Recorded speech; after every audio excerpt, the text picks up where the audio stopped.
Now that we know the definition of cloud computing, let's also understand the benefits of cloud computing. There are two kinds of organizations that may want to choose cloud computing as their preferred partner to place their infrastructure in the cloud.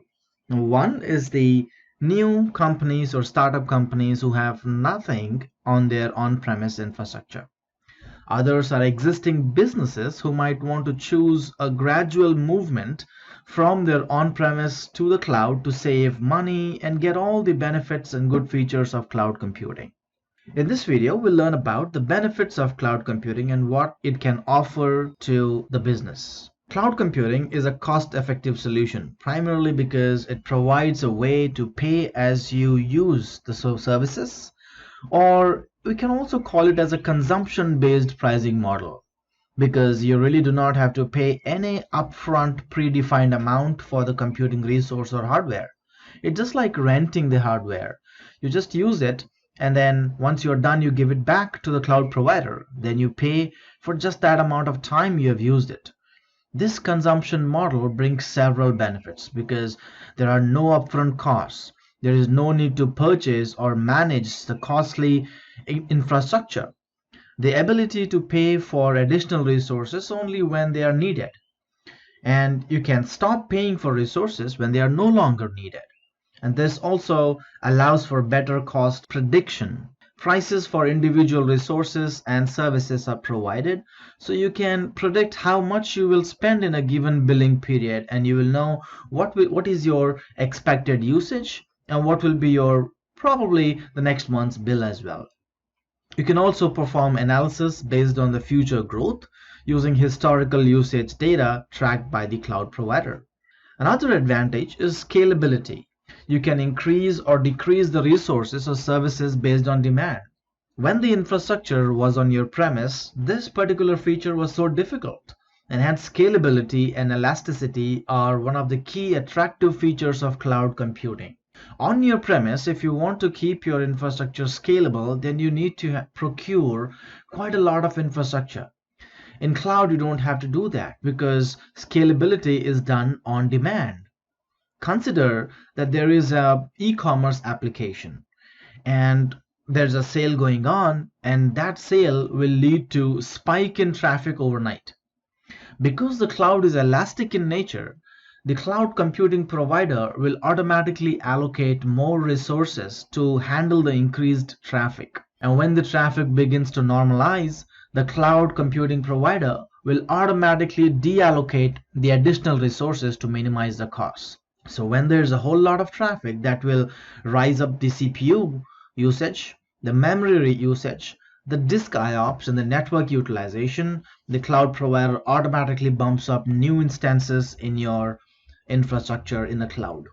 And when there is no traffic, the CPU calms down, the network IOPS calms down, so the cloud provider will automatically get rid of the additional resources, and that will automatically manage your costs and billing. There are two concepts we should talk about in scalability. One is vertical scaling and other one is horizontal scaling.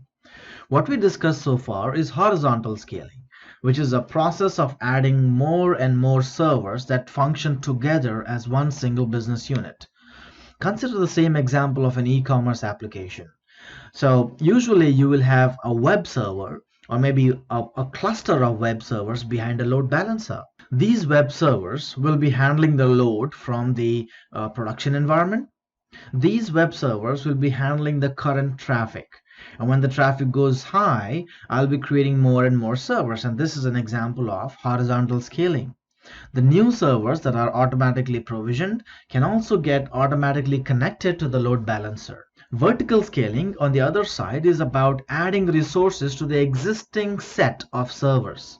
So if your server has like 4 GB of memory, then you just spike up the memory from 4 to 6. So you're giving more power to the existing server is an example of vertical scaling. Vertical scaling is also called as scaling up, whereas horizontal scaling is called as scaling out. Cloud is current. It is up to date. When you use cloud, you will be able to focus more on things that matter. For example, building and deploying applications and focusing more on your businesses. Cloud eliminates all the burdens of you having to patch and maintain the software, hardware, upgrades, and all other IT management tasks. And all this is automatically done for you to ensure that you are using the latest and the greatest tools to run your business. Additionally, the cloud hardware is maintained and upgraded by the cloud provider. For example, if a hardware component on your rack fails, then the cloud provider is the one who fixes it. It's not you.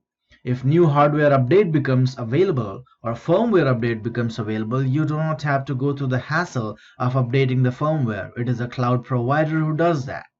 The cloud provider will also ensure that there are software updates and hardware updates that are made available to you automatically. Cloud is reliable. When you're running a business, you want to be confident of your data is always going to be there. That means availability is handled by the cloud provider. The cloud computing provider will provide data backups, disaster recovery, and data replication services to make sure your data is always safe. In addition, redundancy is often built into cloud services architecture. So if one component fails, a backup component takes its place. This is also called as fault tolerance, and it ensures that your customers are not impacted when a disaster occurs.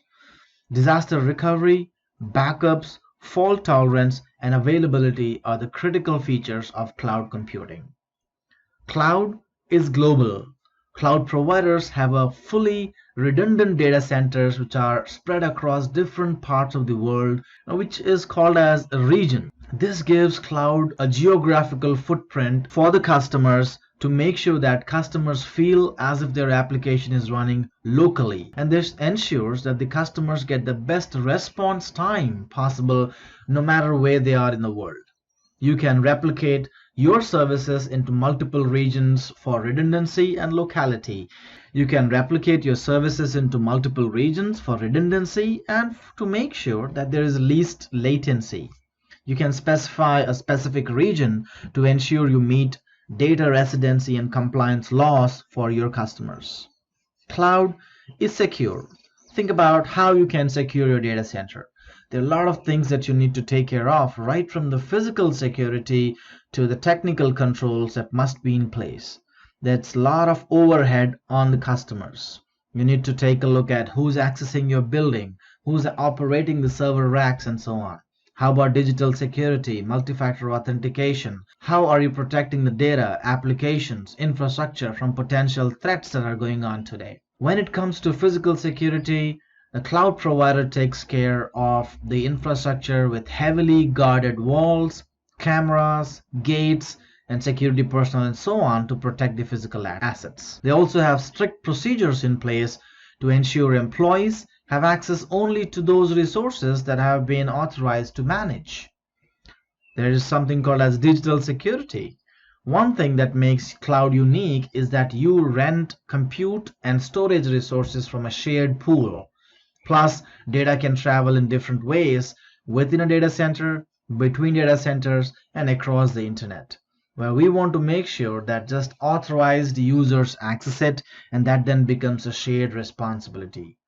Cloud providers will offer you with tools to mitigate security threats, but you must be using those tools to protect the resources you use. Cloud computing is cost-effective, scalable, it's elastic, it's current, reliable, and secure. And this is all done to make sure that you run your business easier. That also means that you are able to spend more time on what things that really matter and less time managing the underlying infrastructure.